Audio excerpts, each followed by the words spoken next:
Hello, welcome to Action Teacher Video.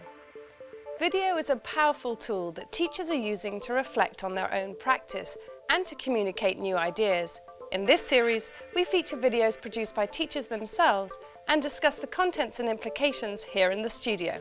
In this programme, we'll be looking at an innovative approach to PSHE and art teaching in Broadway Junior School, captured on camera by teacher Chris Horn and called The Cove.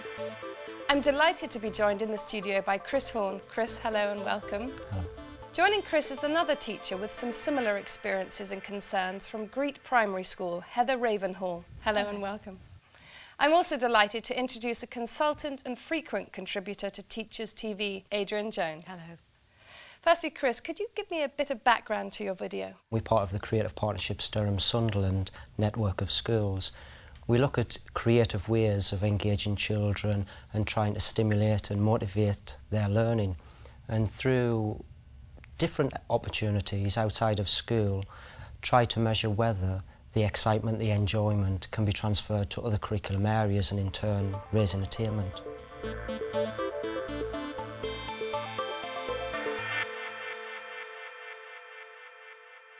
Hello everyone and welcome to our visit to Hawthorne Dean. During the 2005-2006 academic year, Broadway Junior School worked collaboratively with their Artist-in-Residence, funded by Creative Partnerships Durham-Sunderland, to investigate through action research creative projects which can motivate all learners and in doing so develop children's self-esteem, self-confidence and positive behaviour whilst meeting the national curriculum requirements. To make them comfortable, so let me just get some... Through a relaxed curriculum which offers permission to innovate, children from Year 5 were immersed in processes to develop their self-confidence and self-esteem. The objective being a richer collaborative approach in the classroom, the ability for all learners to interact with each other and enhance individuals' speaking and listening skills. No, not yet, not really. Within the classroom context, some children were unable to engage during activities through a lack of self-confidence and therefore opportunities for success and achievement were limited. Creating a richer imaginative world in which to learn with our cultural partners broke down barriers and in turn stimulated our children who began to enjoy learning and were offered opportunities to apply knowledge and skills in new and imaginative ways, trying out ideas in real-world situations. Our place was in the caves because it's really steep and us can make lots of walls and easy to make seats because there's lots of rocks in there. Brilliant. And what would you get up to there? Us would collect firewood and collect pans because Jake found a pan for cooking. Oh, brilliant. So would that be your idealised place? Yeah. And would you take anyone else with you? Not really because us wanted to be a secret so no one would find us. Individual children with limited interaction within the classroom environment were particularly animated in this outdoor classroom, providing children with an insight into a world outside of their usual experience, engaged children with wonderful results.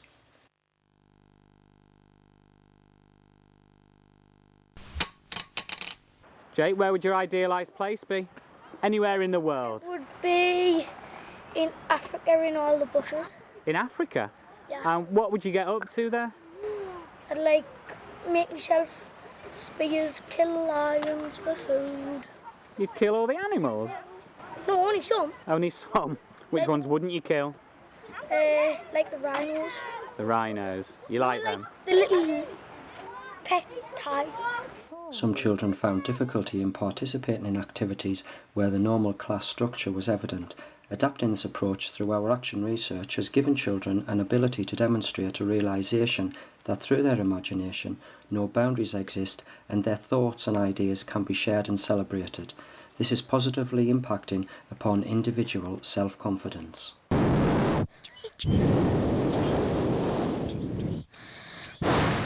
My best place is at the river at my caravan site where I go for my holiday, and me and my cousin Sean know where it is. And it's quite deep and we like go adventuring up all the little waterfalls and then we come to the big one and our den's round the back of it because it's a little cave and it's got some seats and a little fire. Brilliant. And who do you take with you to this place? My cousin Shauna, and no one else knows about it. So you don't tell your family about it? No one even goes down the river either.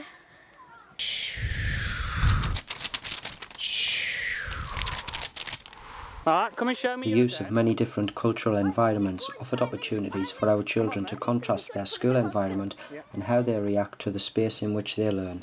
Exciting spaces began to challenge and inspire their thinking. Madam, do us this bed. We sit here, take our coats off, put them over our legs, just relax. Oh, hi guys. Just relax. And what about everything else? Where's your food? We don't have any. You don't have any food yet? That's our food. We pretending that's What's a that? full bird. We pretending that's a bird. That's a bird. What to eat? Yeah. Brilliant. These experiences of working outside the classroom give the children a vehicle in which to excel in an area of learning that means many things to each individual. Children involved have developed their self-esteem, which allows them to talk openly and with confidence, developing close working relationships with all, which in turn can impact upon their global learning.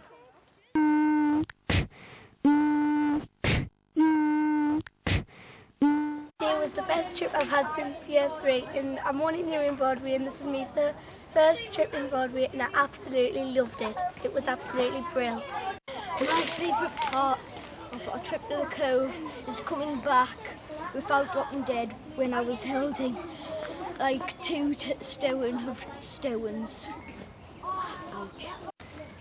I really enjoyed it, and it was awfully really so tiring walking up the big hill, and we found loads of amazing creatures like crabs, snails with amazing patterns in the backs.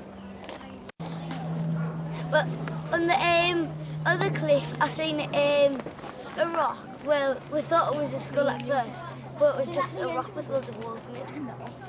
Hi, we've just got back from the Cove, as you can see, and it was really good down at the beach where on the steps I slipped and fell onto my butt.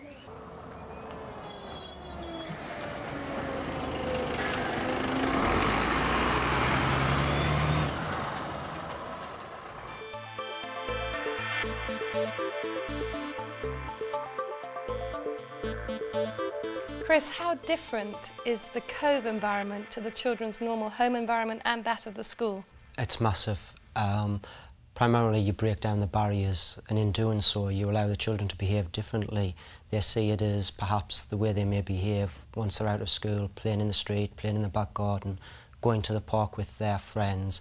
The role of teacher and desks and tables and chairs doesn't exist anymore.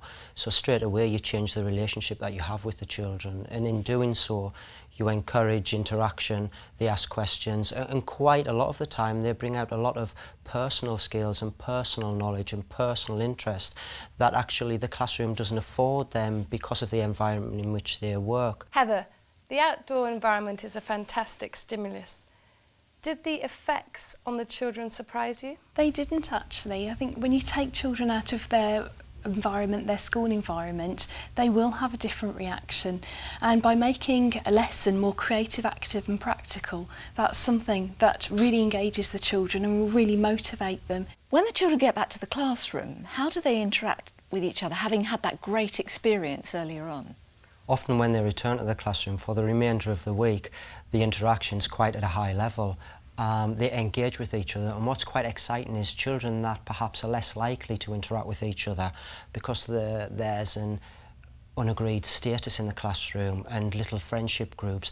That's all broken down, but when the following week comes, it's back to the usual little groups and the talking seems to stop. It's there with some children, but that's not what you want. You want everyone to be involved and enjoy and achieve the lesson. It was this bed. We sit here, take our coats off, put them over our legs, just relax. Oh, hi guys. Just relax. And what about everything else? Where's your food? We don't have any. You don't have any food yet? That's our food. We pretending that's What's a that? full bird. We pretending that's a bird. That's a bird. What to eat? Yeah. Brilliant. Chris, how difficult is it to get that kind of response back in school? At times it can be quite challenging, but through a number of different projects like the Cove, we found that adapting the environment and looking at the way that different children learn we can actually try and recreate that back in the classroom. So over time it does become easier, and also the skills in which they use in that particular context can be transferred to all curriculum areas. So across the curriculum, the children begin to interact socially, and in turn it raises their attainment and aspirations. How different is this from a traditional school trip? It's quite different. Many of the visits that we try and arrange at Broadway School are focused on allowing the children to achieve many different things. Perhaps traditionally a school trip was seen as a visit where perhaps you went to look at something, you were told some information, you perhaps recorded that information and you came back. What we try and do is take them to a particular place and have quite a relaxed focus and allow them to achieve and allow them to use their imaginations, and whatever they create, whatever they say is allowed and accepted. It was the best trip I've had since year 3, and I'm wanting here in Broadway, and this is my first trip in Broadway, and I absolutely loved it. It was absolutely brilliant. Chris, how typical was her reaction there? Typical for some children, but not for all. I think the video shows that many children that were there were quite excited and engaging with the camera. Back in the classroom, you quite often get the one-word answer. Some of the time, there isn't any oral skills, it's a nod of the head. You've talked about creativity in this. How has that actually manifested itself? How does it change children? What you try and do is tap into their personal interests and skills. Look for outside agencies, look for professionals outside, look for cultural partners that can actually support you in meeting the national curriculum requirements, a particular lesson objectives, but look at doing it in a different way. Heather, what have you learnt from that video? I've learnt that it is okay to take risks, and the children learn more through you doing that. If you just keep them in the classroom, they're not going to have all the first-hand experiences, and I think it's very important that they do get that. Chris, you've shown us children who've experienced a certain amount of freedom. There's been a certain amount of risk-taking on your part. How does this affect their level of achievement? In a very simple way, an example, back in the classroom the following day, we put all the things we collected on our journey on the tables. We labelled them, we displayed them with care, and from those objects and from that experience the previous day, the children created pieces of writing, initially from their thought showers, wonderful sentences with adjectives and verbs, and because they were immersed in the process, they had a good understanding of what they were going to write about. They used their imagination, and the pieces of writing, whether levelled or not, actually show the sense of achievement of all those children. I think we've run out of time there, but I'm sure that there'll be lots more discussion on this subject. You can, of course, find out more from our website at teachers.tv. It only remains for me to say thank you to our teacher producer, Chris Horn, and guest Heather Ravenhall, and thanks also to Adrian Jones. Please join us again on Action Teacher Video, and in the meantime from me, Xanthi Steen, goodbye.